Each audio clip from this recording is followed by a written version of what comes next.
Learning page চ্যানেলে তোমাদের সবাইকে জানাই স্বাগত। আজ আমি তোমাদের নবম শ্রেণীর বাংলা সাহিত্য সঞ্চয়ের বইয়ে ধীবর বৃত্তান্ত নাটক কালিদাসের লেখা এর সাজেশন ভিত্তিক প্রশ্ন আমি তোমাদের দেব।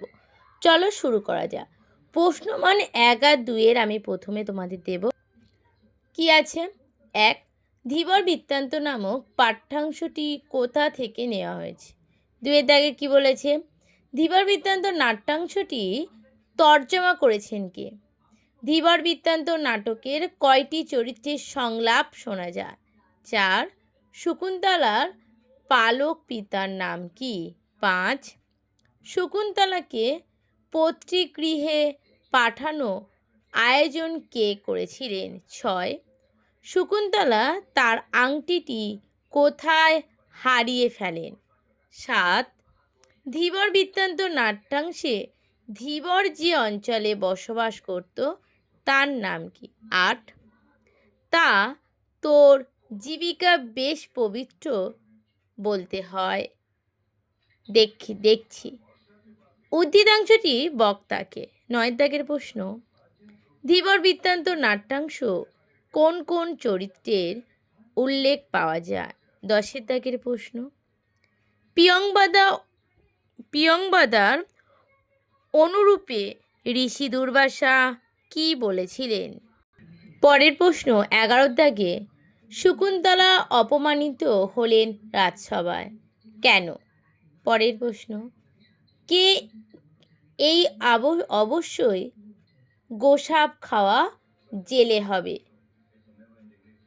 শালক এই সন্দেহ করেছিল কেন?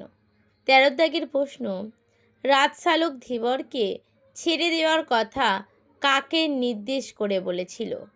14 দাগের প্রশ্ন, বিনা দোষে আমাকে মারবেন না, কারা কেন বক্তাকে মারতে উদ্যত হয়েছিল? 15 দাগের প্রশ্ন, প্রভু অনুগৃহীত হলাম, কিভাবে বক্তা অনুগৃহীত হয়েছিল? 16 দাগের প্রশ্ন, নাটকে দুজনের রক্ষীর নাম লেখো। 17 দাগের প্রশ্ন, ধীবরের বাড়ি ছিল কোথায়? 18 দাগের প্রশ্ন, ধীবরের জীবিকাকে পবিত্র বলে ব্যঙ্গ করেছিলেন কে? 19, কোন মাছের পেট থেকে আংটি পেয়েছিল? 20 দাগের প্রশ্ন, পরিচ্ছিন্ন নাহি, কে পরিচ্ছিন্ন ছিল না? পরের প্রশ্ন 21 দাগে, ঋষি দুর্বাসা শকুন্তলাকে কি অভিশাপ দিয়েছিলেন? 22 দাগের প্রশ্ন, অভিশাপ খননের উপায় কি? পরের প্রশ্ন 23 দাগে, আংটিটির বিনিময়ে রাজা ধীবরকে কি দিয়েছিলেন? 24 দাগের প্রশ্ন, ধীবর কিভাবে সংসার চালায়? এই ছিল তোমাদের 1 আর 2 এর প্রশ্ন। এবার আমরা 3 দাগের প্রশ্নে চলে যাব। 3 দাগের প্রশ্ন, তা তোর জীবিকা বেশ পবিত্র বলতে হয় দেখছি, কে কাকে কথা বলেছিলেন? উদ্দিষ্ট ব্যক্তির প্রতিক্রিয়া কেমন ছিল?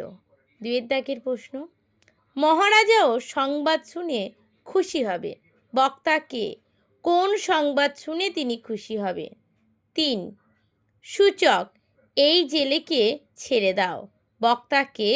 জেলেকে ছেড়ে দেওয়ার কথা হলো কেন? এই 3টি তোমাদের 3 দাগের প্রশ্ন। এবার আমরা চলে যাব 5 দাগের প্রশ্ন। ধীবর বৃত্তান্ত নাট্যাংশ অবলম্বনে রাজশালককে ভূমিকা আলোচনা করো। 2, ধীবর বৃত্তান্ত নাট্যাংশ অবলম্বনে ধীবরের অভিজ্ঞতার স্বরূপ বিশ্লেষণ করো। 3, সূচক একে পূর্বাপর সব বলতে দাও, বক্তাকে? সূচককে বলার সুযোগ পেয়ে কে কি বলেছিল? এটাও তোমাদের 5 দাগের প্রশ্ন। তাহলে 3 দাগের প্রশ্ন 3টে, 5 দাগের প্রশ্ন 3টে, আর বাকি তোমাদের 1 আর 2 এর টোটাল 24টা প্রশ্ন আছে। এগুলোই তোমরা করে যাবে।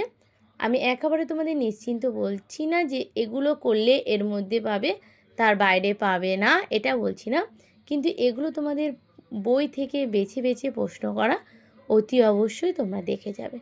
আজ এই পর্যন্ত। ভিডিওটা ভালো লাগে থাকলে একটা শেয়ার, লাইক আর কমেন্ট করে জানাবে।